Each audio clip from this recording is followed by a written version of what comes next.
Welcome to the Practical NLP podcast with me, Andy Smith. This week we're continuing to explore the set of magic questions known as the meta model. In the last podcast we looked at generalizations. Now for deletions. Deletions are where people have left some information out. If that information is important either because it's holding the person back in some way or because you need that information in order to do what they're asking you to do, you're going to want to ask questions to recover what's missing.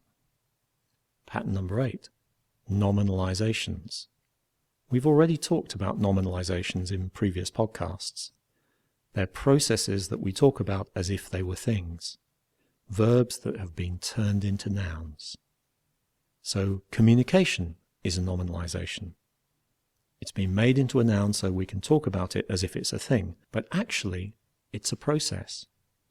So is love, so is rapport, so is business, work, and at a bigger chunk level, words like the economy and the market.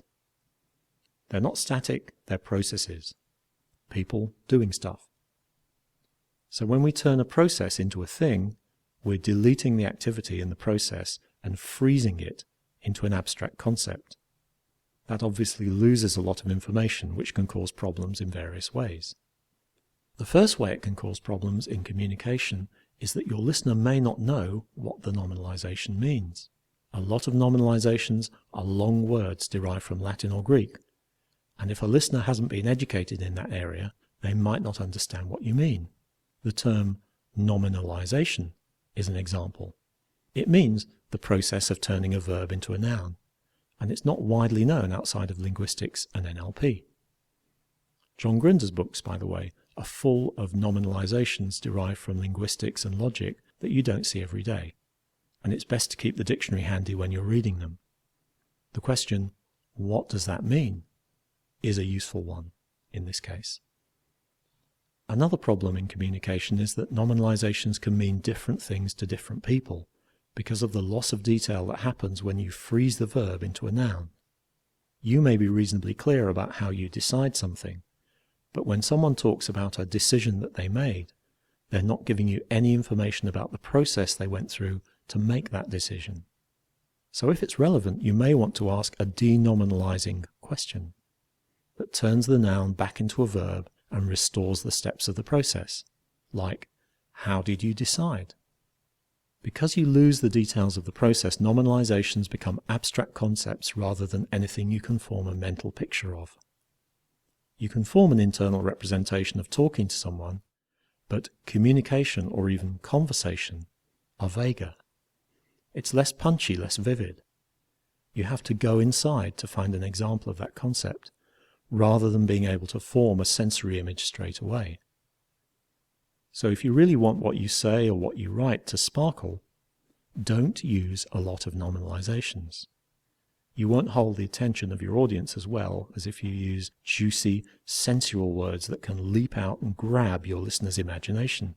This is worth watching out for, especially if you've got a strong auditory digital preference or you work in a business environment that encourages auditory digital expressions. If you're not familiar with that term auditory digital, by the way, it's explained in the podcast about representational systems.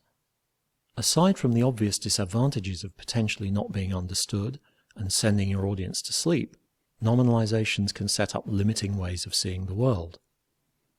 If someone says, "I'm in a bad relationship," it sounds like they're talking about something outside of them that they have no control over. What they're really describing is the process of them relating badly to the other person. So if you ask a question that denominalizes that statement like, how are you relating badly to that other person? It gives them an opportunity to re-examine what they've actually been doing that's led to the bad result and maybe change it. Another feature of nominalizations is that they lend themselves to the passive voice, which has a distancing effect.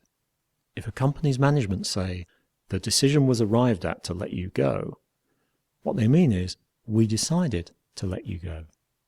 When you turn the process of deciding into the nominalization decision, it becomes a thing, and the speaker can distance him or herself from what they've done. If you want to recover some of the missing information, you could ask, who decided that, and how did they decide? Pattern number 9, unspecified verbs. These are simply verbs that aren't as specific or clear as you need them to be. If your boss puts you in charge of a department and tells you, I want you to turn this department round, you might want to ask, how specifically? If you don't get that information, you would have to fill in the detail of how to do it from your own map, which might be very different from the boss's. All verbs are unspecified to some extent, and people would soon get fed up of being asked, how specifically, when they ask you to do something. So it's a judgment call about when you ask the clarifying question. You only ask when you actually need the missing information. Pattern number 10, simple deletion. This is where information that you need is left out altogether. If someone says, I'm doing my nut, you'd want to ask the question, about what? If someone says, typical, you might want to ask, typical what? Or you might want to leave it alone. What's usually going on here is that from the speaker's point of view, the statement or question makes sense in the context of what's gone before, what's going on around the conversation at that moment, and or what they expect to happen next. The information that's left out can be filled in from that context. Unfortunately, the context that they're seeing or imagining may not be exactly the same as what you, the listener, are seeing. The information may not be there in your map to fill in the gaps accurately. This is how misunderstandings arise, as you might be tempted to fill in the missing information with something from your own map that seems plausible. Sometimes, of course, someone may deliberately employ a simple deletion in order to prompt you to ask a question, like, I'm okay, considering. So when you notice a simple deletion, you can either ask the appropriate question, or if it's not appropriate or useful to ask the question, you may just want to note that there's something missing and move on. Many things that we say have some simple deletions, and sometimes it's just not important to know what that information is. Pattern number 11, unspecified nouns, or unspecified referential index in the NLP jargon. This is where it's not clear which people or what things the speaker is talking about. It's going well. What is? Certain people aren't pulling their weight. Which people? Who specifically? Notice that these can either be actual nouns or pronouns like it, their, or them. Pattern number 12, comparative deletions. This is where there's a comparison being made, but they're not saying what they're comparing it to. People use this one all the time. This is the best model on the market. Better than what? And come to that, better in what way and in what markets? That's a lot of money. Compared to what? So that's the meta model. 12 patterns that you can hear which indicate distortions, deletions, or generalizations, along with their associated questions which you can use to recover or straighten out the missing, distorted, or generalized information. Now let's look at how to use the meta model in practice. If you read some NLP books, you'll see meta model language patterns like he upset me, or everyone's doing it, referred to as meta model violations, and the questions linked to each pattern as challenges. This actually isn't a very helpful way to think of them, not if you want to maintain rapport anyway. Questions from the meta model or any type of challenging question have to be used with care if you don't want to wreak havoc on your working relationships. A reader of my blog sent in a question about how to use meta model type questions, which is worth quoting. He's kindly given me permission to do that. He says, I was recently posed a question by an employee stating that something always happened.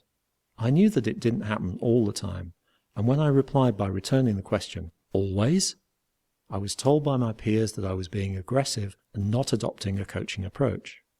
How should I have dealt with the question without closing the conversation and without sounding patronizing? What my correspondent did there was use one of the standard responses recommended by the NLP meta model for, you remember what kind of pattern always is, don't you? Yep, universals or universal quantifiers. The difficulty with using these standard responses is that so much depends on how you deliver them and the context within which you deliver them.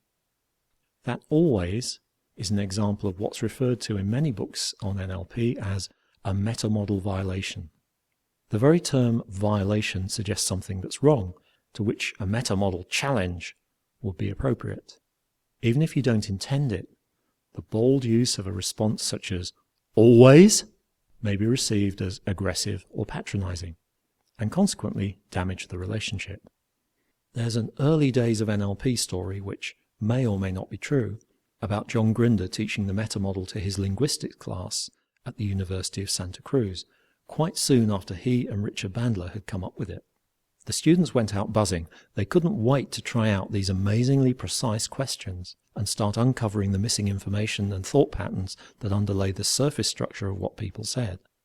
The following week, they shuffled back into the classroom looking like they'd been through hell. They looked tired, scruffy, depressed. Some of them had obviously slept in their clothes, others had been crying, and one or two had black eyes. Grinder asked them what had happened. "Well," said one, "I tried out some meta-model patterns on my girlfriend. She was getting more and more pissed off, and after about half an hour she kicked me out of the apartment." Every student had a similar tale of woe. "I had a stand-up fight with my best buddy. My family have disowned me. My dog bit me," and so on. That's what the meta-model questions will do if you use them without regard to maintaining rapport. Nobody likes being interrogated. Here's how to use these very powerful questions to make your life easier rather than harder. Firstly, use the meta-model as a guide to recognizing particular language patterns that indicate missing information, overgeneralization, or distorted thinking. Have the appropriate response question flag up in your mind, but choose whether or not you actually say it out loud. Sometimes you may want to let the violation go, or just bear it in mind as something to return to later. Secondly, if you do decide to challenge the violation with a question, don't ask the question in a challenging way. Use whatever softeners you need to keep the relationship on track. Sometimes it's enough to just deliver the question in a softened or humorous tone of voice. Other times you may want to ask the question in a different way with some verbal softeners around it. For example, "So, I'm wondering if there have ever been any times when there are exceptions, when something different happens." Or, "I wonder if you mind me asking." Or, "Maybe you could tell me if there have ever been any times." Or you could use a reflecting back statement, which will be taken as you checking your understanding, while at the same time posing the question in a non-threatening way. "So what I think you're saying is, this happens every single time, and there've never been any exceptions?" Which you could follow up with, "Are there any circumstances in which it doesn't happen?" Again, you could soften these still further by adding, "Let me just check my understanding." Or with the follow-up you could say, "Could there be any circumstances in which it wouldn't happen?" Which is hypothetical and unthreatening. Thirdly, make sure the paralanguage or non-verbal component of your conversation is right. I've already mentioned voice tone. How you sit or stand in relation to the other person is important too. You don't want to be so close to them that you're invading their personal space, getting in their face about the issue. Rather than facing them head on, which is what the word confrontation literally means, and across a desk, keep your distance, or "I'm nervous of you, so I will keep this barrier between us."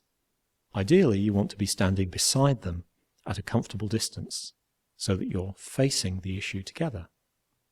These kind of considerations would apply to using any kind of challenging question.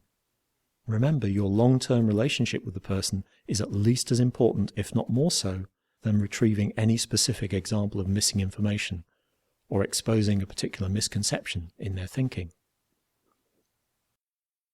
That's it for this week's podcast. If you want more NLP between now and next time, go to coachingleaders.co.uk and look at the many NLP articles on the blog, or go to nlpwebstore.com, where there are free NLP-related downloads, also emotional intelligence-related and appreciative inquiry downloads, and also some NLP products that you can buy. See you next time.